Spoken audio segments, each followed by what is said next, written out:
شروع کرتا ہوں اللہ کے نام سے جو بڑا مہربان اور نہایت رحم کرنے والا ہے۔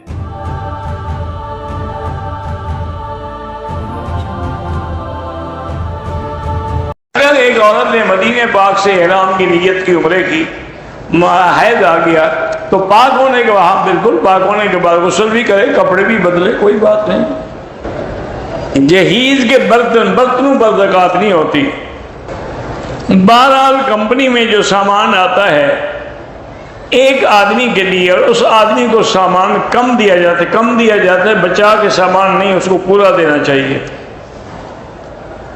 فرض نماز میں عربی کے علاوہ اردو میں آپ کچھ بھی پڑھ سکتے ہیں۔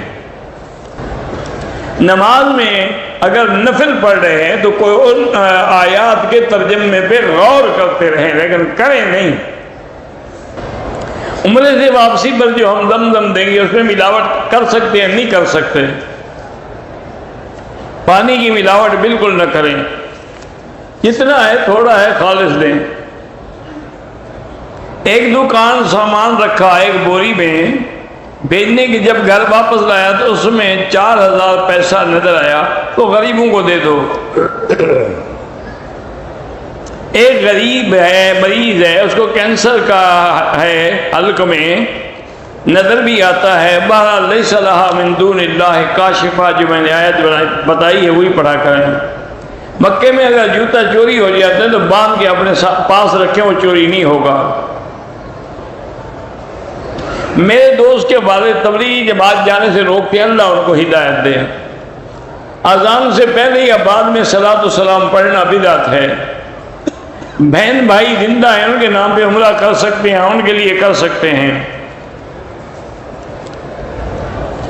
عورت نے میقات سے عمرے کی نیت کی، عذر پیش آ گیا، اب اس کو کل مدینہ جانا ہے، بہرحال پھر اسی حالت میں رہے گی احرام میں، واپسی پھر مدینہ سے آ کے عمرہ کرے۔ امام کے پیچھے سورۃ فاتحہ جو ہے حنفی مسلک میں نہیں پڑھنی ہے، دل میں معنی پہ غور کر سکتے ہیں۔ بہرحال جو فوت ہو گئے ہیں جو ان کے لیے عمرہ کر سکتے ہیں۔ حنفی مسلک والے کے لیے رفع دین کرنا نہیں ہے۔ جماعت تبلیغ ٹھیک ہے، سب ٹھیک ہے الحمدللہ۔ جمعے کے دن کھانے پینے کا حساب لیا جائے گا، کیوں نہیں لیا جائے گا؟ ہر چیز کی بات تو نہیں، قرآن ہے۔ پاکستان سے رابطہ کرنا ہو تو کیا ہے، میرے کسی دوست سے نمبر لے لیں۔ رکوع کرنے کے بعد وہی دعا جو حدیث میں ہے، ربنا لک الحمد حمدا کثیرا طیبا مبارکا کما یحب ربنا ویرضا، وہ پڑھ سکتے ہیں۔ طواف کی حالت میں نظر نیچے رکھیں، کعبہ پر نظر نہ ڈالیں۔ میرے دوست کے نماز قرآن نہیں پڑھتے، اللہ ان کو ہدایت دے، ان کے لیے دعائیں مانگے، مکے میں آئے ہوئے ہو۔ میری عادت ہو گئی ہے کہ قرآن پاک اونچی آواز سے پڑھتا ہوں، پھر دل میں بھی پڑھنا شروع کر دیتا۔ بہرحال اگر کوئی اور نہ ہو، کسی کی نیند خلل نہ ہو تو زور سے بھی پڑھ سکتے ہیں۔ مسجد عائشہ سے عمرے کی دلیل جو ہے میرا بھائی، کسی بھی حدیث کی کتاب الحج کھول کے دیکھ لیں، اس میں آپ کو حدیث مل جائے گی کہ حضرت نے واپسی پہ خود حکم دیا بی بی عائشہ کو کہ بھائی کو لے کے جاؤ اور عمرہ کرو۔ اگر امام کی جماعت کے توجہ ٹوٹ جائے بالکل چھوڑ دیں نماز۔ بہرحال ضروری نہیں ہے کہ وہی، اگر امام کا وضو ٹوٹ جائے پیچھے والے بندے کو آگے کر دے۔ میرے استاد اشرف صاحب نے سلام کہا ہے علیہ السلام،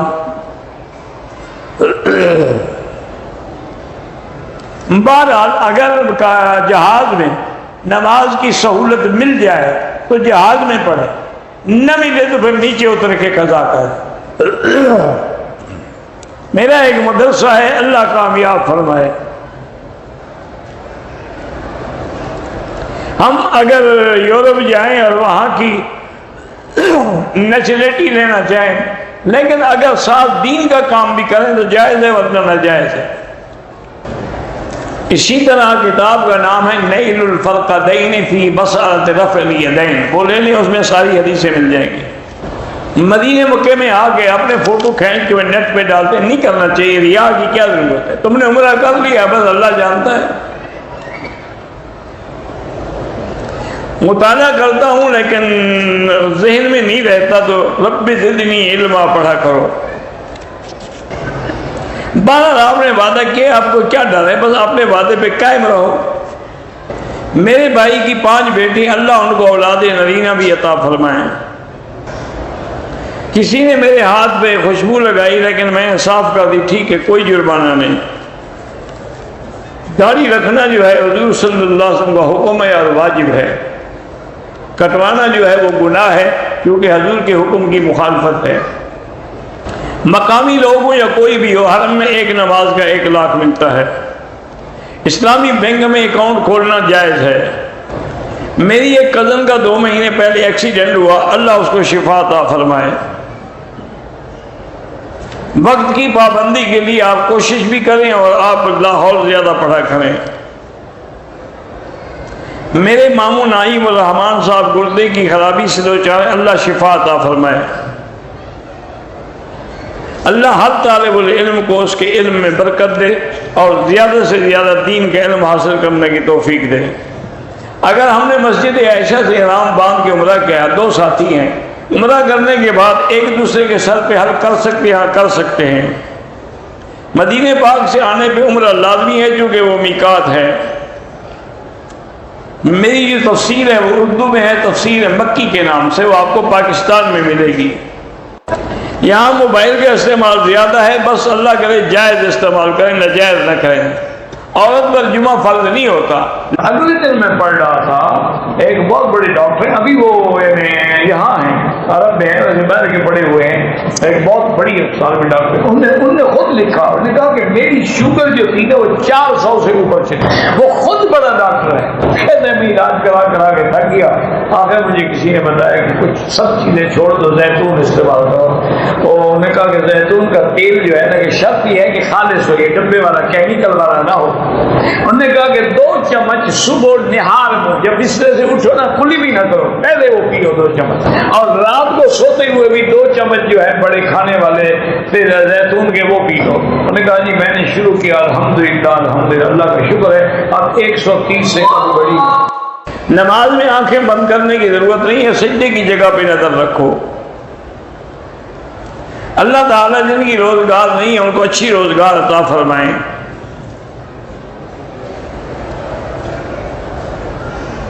ڈرائیور نے مغرب کی نماز گاڑی نہیں روکی، ہمیں سیٹوں پہ نماز پڑھنی، دوبارہ لوٹائیں۔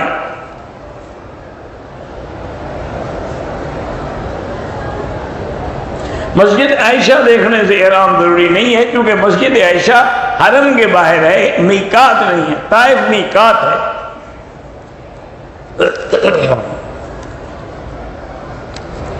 کبوتر چوک میں لوگ نماز پڑھتے ہیں، بہر اللہ ہدایت دے، اگر صفے ملی ہوں تو ٹھیک ہے ورنہ نماز نہیں ہوتی۔